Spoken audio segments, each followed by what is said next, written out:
তোমাৰ মনত বেয়া লগা কাম মই কেতিয়াও কৰিব নোৱাৰো। তাৰমানে তোমাৰ মোলে ভয় লাগে? এইটো ভয় লগা কেনেকৈ হ'ল? চোৱা, তুমি মোক ফোন কৰিছা, মানে কিবা কাৰণত তোমাক মোৰ দৰকাৰ হৈছে। তুমি অফিচৰ কামত বিজি নাছিলা জানো? লোৱা, আছিলো। কিন্তু মই যদি তোমাৰ ফোনটো ৰিচিভ নকৰোঁ, তোমাৰতো বেয়া লাগিব পাৰে ন? সেইটোৱেতো তোমাৰ ভুল। ফোনটো নধৰিলে মই বেয়া পাম নেকি, কিবা ভুল ভাবিম নেকি, এইবোৰেই। আৰু এই ভয়ৰ বাবে তুমি কামৰ মাজতো মোৰ ফোনটো ধৰি গালি খাইছা। হ'ব দিয়াচোন, মইহে গালি খাইছোঁ। মোৰ একো আপত্তি নাই। মোৰ আপত্তি আছে। মোৰ এনেকুৱা লাগে যেন মই তোমাক ডমিনেট কৰি আছো। ৰিয়েলি? তাৰ বাবে তুমি অফিচত থাকিও মোৰ প্ৰতি কনচাৰ্ণ হৈ থাকা। কি? এনেকুৱা নকৰিবা মহুৱা। তোমাৰ প্ৰব্লেম হোৱাকৈ মোক ৰেছপন্স নকৰিলেও হ'ব। তুমি ভয় কৰি থকা সেই হাজবেণ্ডজন মই কেতিয়াও হ'ব বিচৰাই নাই। তুমি তোমাৰ কামখিনি সময়ত কৰিবা। হ'ব দিয়া।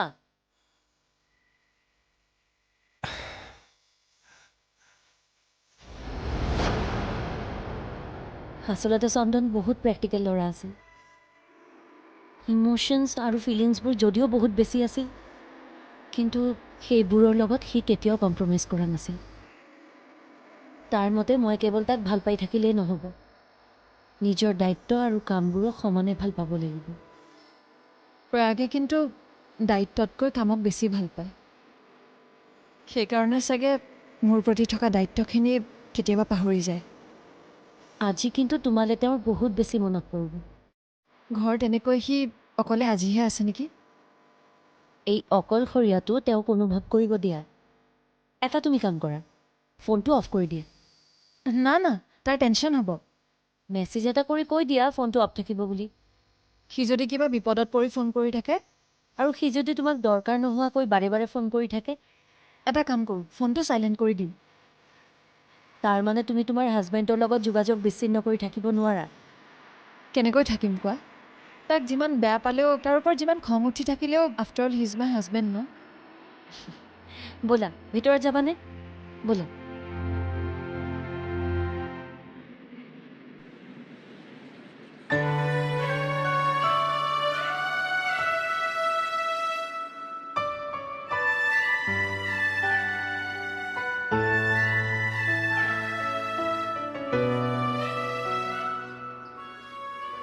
এই জেগাখিনি কিন্তু ভাল লাগে নহয়?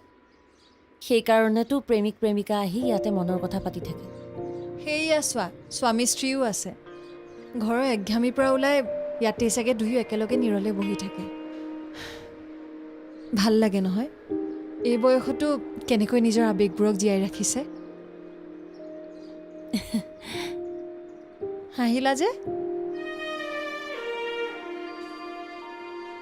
এদিন চন্দনক মই এই প্ৰশ্ন কৰাত চন্দনে মোক কি উত্তৰ দিলে জানা?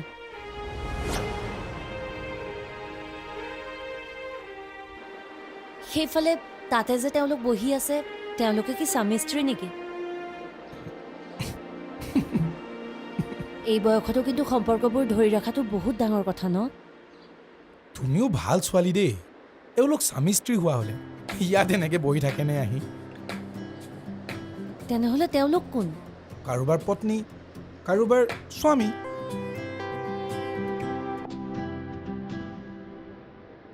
আজিকালি এনেকুৱা ধৰণৰ সম্পৰ্কবোৰ য'তে ত'তে দেখিবলৈ পোৱা যায়। আচলতে মানুহৰ একো বস্তুৱেই স্থায়ী নহয়। মানুহৰ মন বোলা বস্তুটোৱেই স্থায়ী নহয়। কিছুমান সামাজিক নিয়মে মানুহক স্থায়ী হ'বলৈ বাধ্য কৰে, কিন্তু বাধ্য হৈ কৰা কামত কোনো মানুহ সুখী হ'ব নোৱাৰে।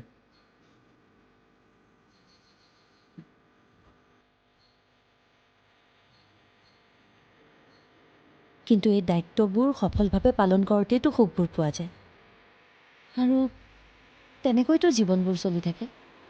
কিন্তু সেই সুখে জানো মানুহৰ হৃদয়ত শান্তি আনিব পাৰে? মানুহে কেৱল সুখী হোৱাৰ ভাও ধৰি থাকে।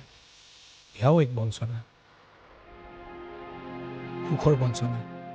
সেইকাৰণে তেওঁলোকে ইয়ালৈ আহি সদায় এনেদৰে বহিবলগীয়া হয়। সেই যে শিৰত ডাঙৰকৈ সেন্দুৰ লোৱা মহিলাগৰাকী, তেখেতৰ স্বামী আন কোনোবা। তেওঁৰ লগত বহি থকা মানুহজনো ঘৰৰ পৰা ওলাই আহোঁতে নিজৰ পত্নীৰ কপালত চুমা এটা খাই টেক কেয়াৰ বুলি কৈ ইয়াত আহি বেলেগৰ লগত বহি আছে। সেয়া জানো সত্য চন্দন? সত্যক তুমিও চিনি পোৱা আৰু ময়ো চিনি পাওঁ, কিন্তু গ্ৰহণ কৰা সাহস কাৰো নাথাকে। সেইবাবে সত্য কথাক মানুহে অপবাদ বুলি কয়। মানুহৰ মনবিলাক সঁচাকৈ এবষ্ট্ৰেক্ট। সেইবাবে মোৰ এই বিয়া চিয়াৰ প্ৰতি একো ভৰসা নাই। বিয়া পাতি সামাজিকভাৱে এনেকৈ বেলেগৰ লগত বহি থকাতকৈ বিয়া নাপাতি মন দুটা একেলগ কৰি থকাই ভাল। তাতেইতো শান্তি আছে, হয়নে? ব'লা ব'লা সেইফালে যাওঁ। উঠা আকৌ, ব'লা সেইফালে ব'লা।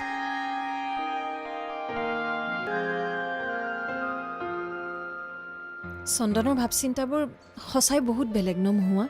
চন্দন আনৰ দৰে নাছিল কাৰণেতো মই তাক ইমান ভাল পাইছিলোঁ। তোমালোকৰ কথাবিলাক কোৱাচোন। আমাৰ কথানো কি ক'ম? কিছুমান কথাটো মই কৈছোৱে। 10 বছৰ আগতে মই চন্দনক ভাল পাইছিলোঁ। বিয়া নোহোৱাকৈয়ে আমি দুয়ো মাক বাপেক হ'বলৈ ওলালোঁ। আৰু আমাৰ আহিবলগীয়া সন্তানটিক লৈ আমাৰ বহুত বেছি সপোন আছিলে। কিন্তু তাইৰ জন্মৰ আগতেই চন্দন মোক এৰি গুচি গ'ল। তাৰপিছত কিন্নৰীক লৈ দেখা সপোনবোৰৰ দায়িত্ব মই অকলেই বহন কৰি আছোঁ।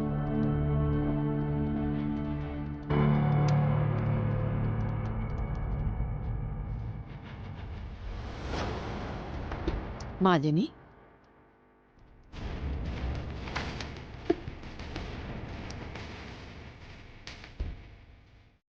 মানুহৰ জীৱনটো এনেকুৱাই।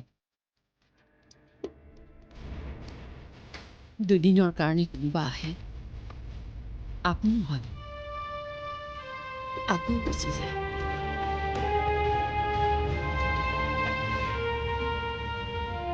যোৱাজনৰ কথা ভাবি কান্দি থাকি একো লাভ নাই। কান্দি থাকিলেতো আকৌ ঘূৰি নাহে। তেওঁৰ স্মৃতিবোৰ মনত ৰাখি আমি আগুৱাই যোৱাটোহে ডাঙৰ কথা।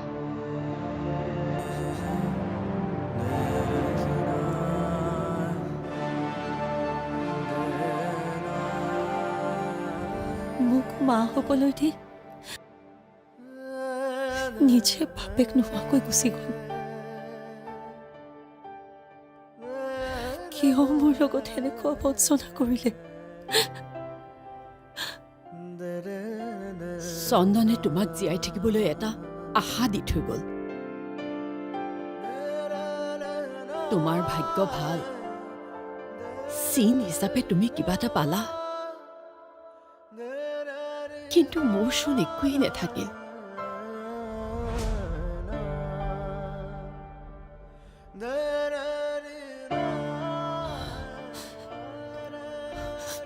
মই নোৱাৰো মাহী,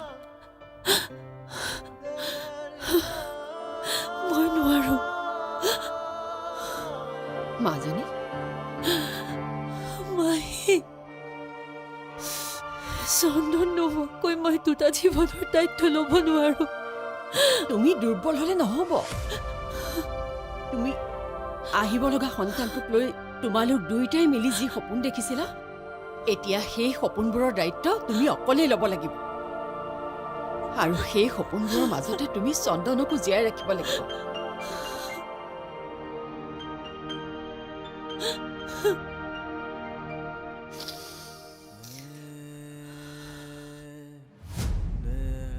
তুমি মানসিকভাৱে এজনী শক্তিশালী ছোৱালী মাজনী। ভাল পোৱাৰ কাৰণে তুমি গোটেই পৃথিৱীখনক এৰি আহিব পাৰা ছোৱালী। আৰু সেই শক্তিৰে তুমি এতিয়া চন্দনৰ সপোনবোৰ পূৰণ কৰিব লাগিব।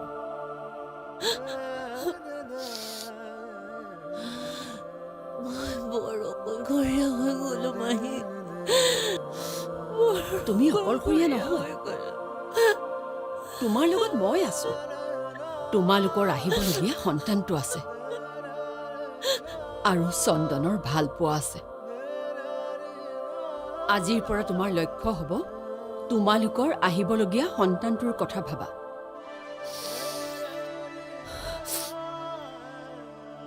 তাৰ আগতে মই এবাৰ চন্দনৰ ঘৰৰ পৰা আহিব লাগিব।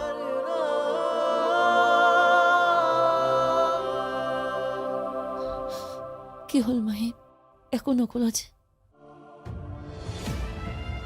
যাবা জানো? অঁ মাহী, মই যাব লাগিব।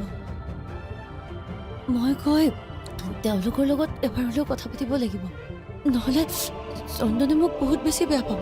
আৰু মই তেওঁলোকক ক'ম যে মই চন্দনৰ পত্নী আৰু তেওঁলোকৰ ভৱিষ্যতৰ বংশধৰ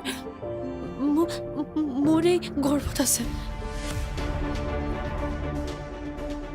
মোক অলপ আশ্ৰয় লাগে, মোক অলপ আশ্ৰয় লাগে। মই তেওঁলোকক ক'ম, মোক তেওঁলোকক অলপ আশ্ৰয় দিবলৈ ক'ম। মাজনী!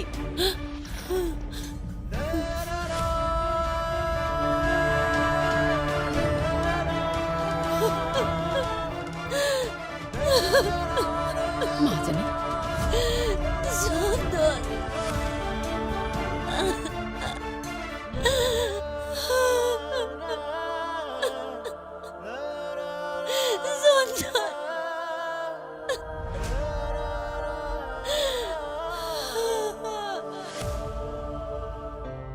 হয়, কওকচোন। তুমি? আপুনি হয়তো মোক চিনি নাপাব। মই মহুৱা,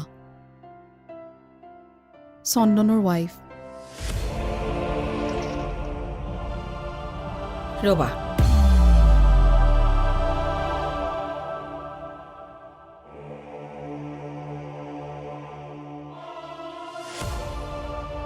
তাক কিয় আঁতৰাই নিলা? কলৈ পঠিয়াই দিলা তাক? সেয়া ভাগ্যৰ লিখন। মই নিজেও ভবা নাছিলোঁ এনেকৈ আঁতৰি যাব বুলি। কিন্তু মই ভাবিছিলোঁ, যিদিনা মই গম পাইছিলোঁ যে সি তোমাৰ লগত থাকিবলৈ লৈছে, সেইদিনাই ভাবিছিলোঁ চন্দন মোৰ পৰা আঁতৰি গৈছে। কিন্তু এনেকৈ চিৰদিনৰ কাৰণে আঁতৰাই পঠাবা বুলি ভবা নাছিলোঁ। চন্দনক মই পঠোৱা নাই। পঠাইছা, তুমিয়েই তাক পঠাইছা। তুমিয়ে জানো তাক আমাৰ ওচৰৰ পৰা কাঢ়ি নিয়া নাছিলা? মই চন্দনক লৈ যোৱা নাছিলোঁ, চন্দনেহে মোক। চুপ, মনে মনে থাকা। মোৰ মৃত ল'ৰাক বদনাম দি কথা নকবা। গুচি যোৱা ইয়াৰ পৰা। মা,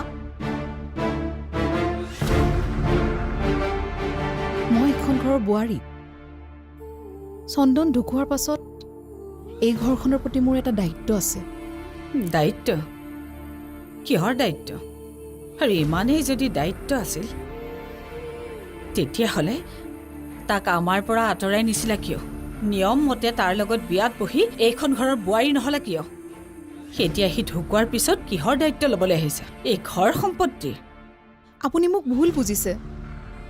মই চন্দনক কৈছিলোঁ বিয়াৰ কথা, কিন্তু সিহে। মনে মনে থাকা। মোৰ মৃত ল'ৰাক দুখ দি কথা নক'বলৈ তোমাক কৈছোঁ নে নাই? কিয় আহিছা ইয়ালৈ? চন্দনৰ দেউতাকে গম পোৱাৰ আগতেই তুমি ইয়াৰ পৰা গুচি যোৱা। আমি তোমাক চিনি নাপাওঁ, গুচি যোৱা। কিন্তু মোৰ গৰ্ভত যে চন্দনৰ সন্তান আছে।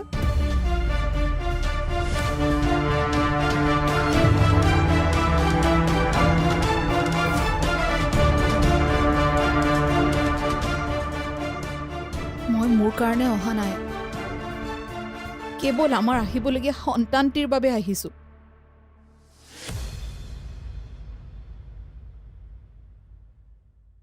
ভিতৰলৈ আহা।